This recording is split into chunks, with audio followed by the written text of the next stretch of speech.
Mirpur बाथल report ताज टावनी।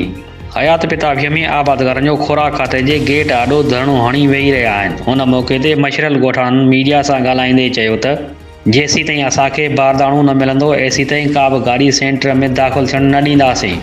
राब्ते कंदे food inspector Abdul Rashid चाचड़ media खे ॿुधायो त गेट ते वेठियल माण्हुनि जी खुलियल दहशतगर्दी आहे।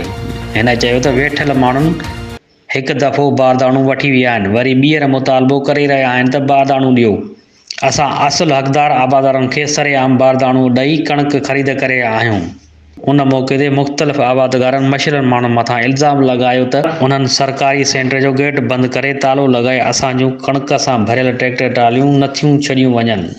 हिननि डीसी घोटकी ऐं आला अख़्तियारनि खां मुतालबो कंदे घुर कई आहे त फ़ौरी तौर नोटिस वठी सरकारी सेंटर खे लॻल गैरक़ानूनी तालो खोलराए कणक सां भरियल ट्रैक्टर ट्रालियूं अंदरि छॾियूं वञनि।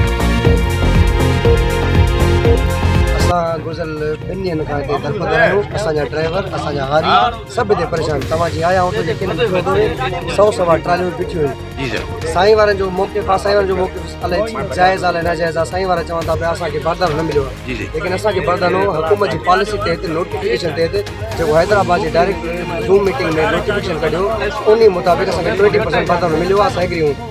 जंहिंजो असां वटि पब्लिकली अटेस्ट थियल रेवेन्यू मुख़्तियारकार जो सतो फॉर्म बि मौजूदु आहे, ते असांखे मिलिया आहिनि।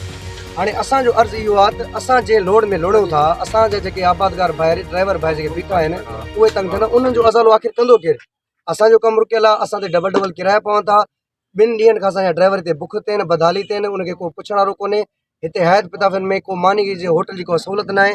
असां तकलीफ़ में आहियूं न। हाणे तव्हांजो मुतालबो कहिड़ो आहे? असांजो मुतालबो इहो आहे जेके बि ऑफिशियल्स आहिनि साईं वारा वेठा आहिनि एजाज में, अची करे ॻाल्हियूं हल करनि। जीअं असां पंहिंजा मामला ज़िंदगी जा जारी रखूं न।